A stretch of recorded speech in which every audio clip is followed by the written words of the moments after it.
Hello everyone, my name is Dimanshu Saxena और आज की वीडियो में पढ़ेंगे nature and source of drugs. ये नेक्स्ट टॉपिक है हमारा, फार्माकोलॉजी फर्स्ट सब्जेक्ट है, बी फार्म 4th सेमेस्टर। ठीक है, तो let's start with the nature and source of drug. मतलब कि ड्रग्स का जो हमारा यूज करते हैं उसका नेचर क्या है, वो दिखने में कैसी है। ठीक है, आइदर वो एसिडिक है या बेसिक है। ठीक, इसके पूरा हम प्रोडक्ट में बात करेंगे। सोर्स में कहां से सोर्स से हम निकाल सकते हैं ड्रग। ठीक है, सबसे पहले बात करते हैं नेचर की। एक तो बेसिकली हमारी जो ड्रग्स होती हैं ज्यादातर ऑर्गेनिक होती हैं। Mostly drugs are organic. कुछ इसमें एसिडिक होती हैं और कुछ बेसिक होती हैं। एसिडिक में आपकी जैसे एस्पिरिन हो गई, ठीक, बेसिक में आपकी मॉर्फिन हो गई, ऐसे करके। ठीक, और कुछ ड्रग्स हमारी इनऑर्गेनिक फॉर्म में भी होती हैं। इनऑर्गेनिक मोस्टली ज्यादातर आपकी ऑर्गेनिक होती है, लेकिन सम अमाउंट में हम कह सकते हो कि सम अमाउंट में आपकी इनऑर्गेनिक भी होती है। जैसे कि हो गया आपका ferrous sulphate, magnesium hydroxide,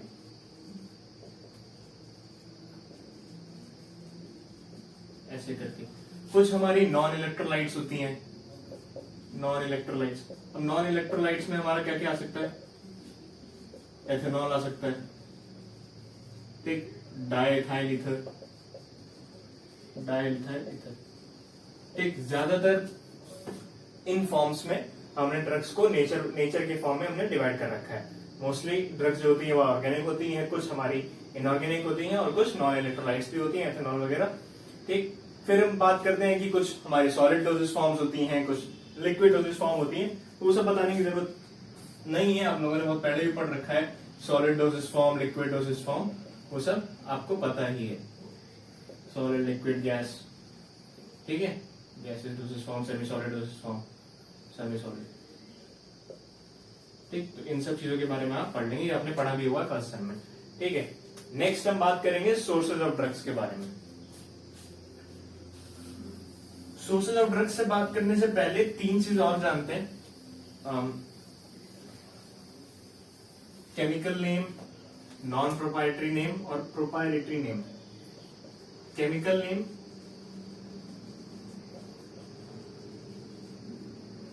non proprietary name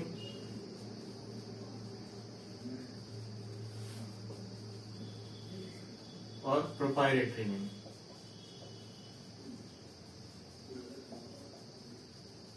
होता क्या है कि ड्रग के तीन नाम बेसिकली होते हैं। ठीक है, तीन नाम होते हैं।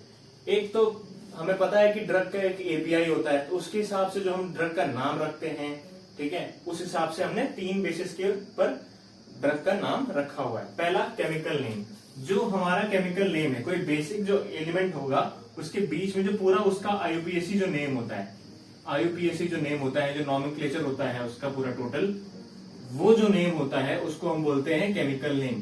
किसी भी ड्रग का अगर आईयूपीएसी नेम वहां पे लिखा हुआ है तो इट मींस वो क्या है, वो एक केमिकल नेम है। बेसिकली हम लोग केमिकल नेम को वहां पे यूज नहीं करते हैं, हम क्या यूज करते हैं, नॉन प्रोप्राइटरी नेम को और प्रोप्राइटरी नेम को। कैसे? नॉन प्रोप्राइटरी नेम हमारा जेनरिक नेम भी कहा जाता है, जिसको जेनरिक नेम। ठीक है, तो केमिकल नेम का हम लोग कंबाइन करके, क्योंकि केमिकल नेम बहुत ज्यादा लंबा होता है, क्योंकि आईयूपीएसी आप जानते ही हो, किसी भी कार्बन चेन में अगर उसका हम केमिकल नेम बनाने चलेंगे या तो नॉमेनक्लेचर करने चलेंगे तो वो बहुत लंबा हो जाएगा। तो उस चीज को जब हम डॉक्टर्स जब ड्रग को प्रिस्क्राइब करते हैं तो कभी केमिकल नेम नहीं लिखते हैं, वो हमेशा या तो नॉन प्रोप्राइटरी नेम लेंगे या तो प्रोप्राइटरी नेम लेंगे। ठीक, इसमें क्या होता है नॉन प्रोप्राइटरी में कि जो हमारा केमिकल नेम होता है उसको हम कंबाइन कर देते हैं, छोटा कर देते हैं। ठीक है, या तो उसके जो मेन वर्ड्स होंगे, कीवर्ड्स होंगे उसमें, उसको हम कंबाइन कर देंगे और उसके बाद में उसको छोटा करके लिख देंगे। जैसे कि आपका पैरासीटामोल है, तो ये क्या है, नॉन प्रोप्राइटरी नेम है, जेनरिक नेम है पैरासीटामोल। और तो और जेनरिक नेम में हम ये भी कह सकते हैं कि जिनका कोई कंपनी नेम ना लिखा हो, जिस दवा के ऊपर कंपनी का नाम ना लिखा हो, उसको हम जेनरिक नेम कहते हैं। पैरासीटामोल हो गई, ठीक है, इब्रूफिन हो गई, ठीक है, और आपकी टेलमिसार्टन हो गई, टेलमिसार्टन, टेलमिसार्टन जो दवा होती है वो बीपी के लिए होती है। अब बीपी के लिए टेलमिसार्टन की दवा, ये तो उसका जेनरिक नेम हो गया।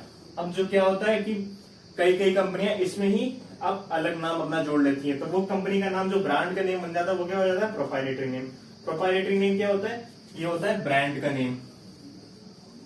ब्रांड नेम मतलब जिस कंपनी ने मान लीजिए टेलमिसार्टन बेची, ठीक है, ये बीपी के लिए दवा होती है टेलमिसार्टन, ठीक है, ये बीपी के लिए दवा बेची बाहर मार्केट में, तो कंपनी ने अपने नाम के साथ में बेची, इसका एक ब्रांड हो गया कि हमारी कंपनी ने, ए कंपनी ने इस ड्रग को लॉन्च किया है मार्केट में। तो जैसे कि मैनकाइंड का आपने नाम सुना होगा, मैनकाइंड का, तो टेलमिसार्टन जो ड्रग है वो एक्चुअली में जो ड्रग है वो नॉन प्रोप्राइटरी नेम है, ठीक है, नॉन प्रोप्राइटरी नेम है। अब टेलमिसार्टन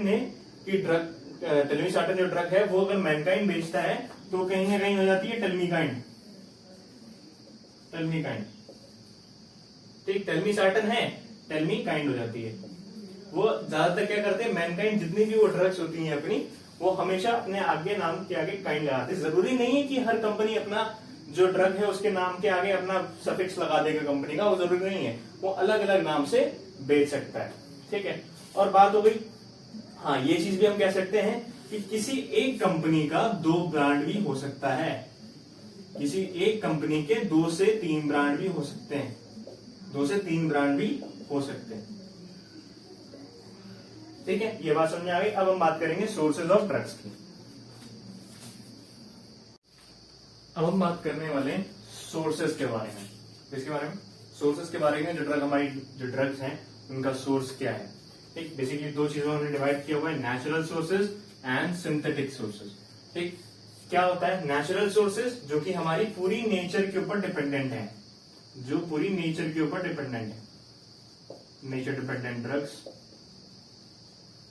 ऐसी ड्रग्स जो हम नेचर से लेते हैं, उनका नेचुरल कोई सोर्स है। दूसरी सिंथेटिक, जो कि हम लेबोरेटरी पर्पस में बनाते हैं, लेबोरेटरीज में बनाते हैं, या तो इंडस्ट्रियल बनाते हैं, इंडस्ट्रीज में बनाते हैं, ठीक है, थ्रू केमिकल रिएक्शंस वगैरह, थ्रू केमिकल रिएक्शंस।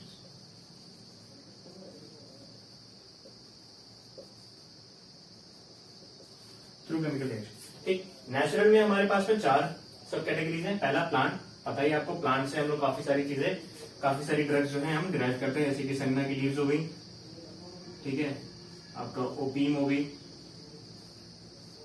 ग्लाइकोसाइड्स हो गए, टिंचर हो गए, और भी काफी हमें मिलते हैं, ठीक है। एनिमल से हमने बेसिकली एक चीज बताई है इसमें, इंसुलिन। इंसुलिन जो होता है ये आपका पोर्क या तो बीफ से हमने निकालते हैं, और इसकी कोई थेरेपेटिक एक्टिविटी होती है, सबको पता है, किसको ट्रीट करने के लिए, डायबिटीज को ट्रीट करने के लिए, ठीक है। माइक्रो ऑर्गेनिज्म से क्या है, माइक्रो ऑर्गेनिज्म ये बहुत बड़ा आपका कह सकते हैं कि बहुत इंपॉर्टेंट सोर्स है एंटीबायोटिक्स का। इसका एंटीबायोटिक्स का, जितनी भी हमारी एंटीबायोटिक्स आती हैं, ठीक, एंटीबायोटिक्स जितनी भी आती हैं वो सब हमारी माइक्रो ऑर्गेनिज्म से ही बनती हैं। जैसे कि पेनिसिलिन का नाम सुना होगा आपने, पेनिसिलिन का नाम सुना होगा, तो वो उसका सोर्स क्या होता है, पेनिसिलिन नोटाटम, ठीक है, पेनिसिलिन नोटाटम। एक मिनरल सोर्स के लिए, मिनरल सोर्स आपके जो है जैसे कि आयरन का कोई और हो गया, जो मिनरल्स होते हैं, मिनरल से हम लोग ड्रग को वहां से निकालते हैं, जैसे कि आपका फेरस सल्फेट हुआ, फेरस सल्फेट, ठीक है, मैग्नीशियम हाइड्रोक्साइड या मैग्नीशियम सल्फेट कह सकते हैं, magnesium sulphate.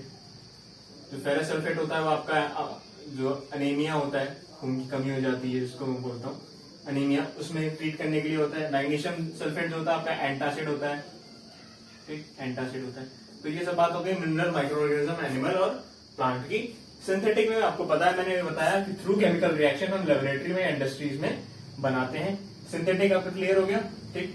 Next semi synthetic. Semi synthetic में क्या होता है, जब आपका सिंथेटिक प्रोसेस कुछ ज्यादा ही एक्सपेंसिव हो जाता है, कुछ ज्यादा ही जब एक्सपेंसिव हो जाता है, तो क्या करते हैं हम, कुछ चीजें जो है वो हम नेचुरली लेते हैं और कुछ चीजें हम सिंथेटिकली बनाते हैं, उसका कॉम्बिनेशन करके, तो इसका जो अमाउंट आता है, जो उसकी एक्सपेंसेस होती हैं वो कुछ कम हो जाती हैं, और इसको हम लेबोरेटरीज में ही बनाते हैं, कुछ लेबोरेटरी अरेंजमेंट इंग्रेडिएंट लेकर के, लेबोरेटरी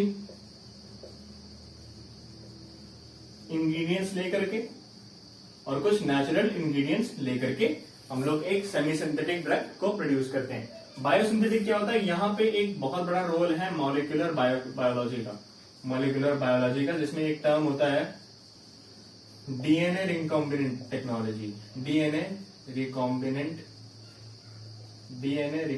टेक्नोलॉजी, जिसमें हम डीएनए को अल्टर कर करके हम चेक करते हैं कि कौन सा मॉलिक्यूल वहां पे जाके फिट बैठ रहा है और जो है कौन सी जीन हमारी पर्टिकुलर डिजीज के लिए फाइट कर सकती है और उसमें फार्माकोथेरेपेटिक इफेक्ट आ रहा है कि नहीं। This is all about the nature and sources of drugs. आपको वीडियो पसंद आई हो तो प्लीज लाइक करिए, शेयर करिए एंड चैनल को सब्सक्राइब करिए। Till then keep watching and please do share and subscribe our channel. Thank you so much.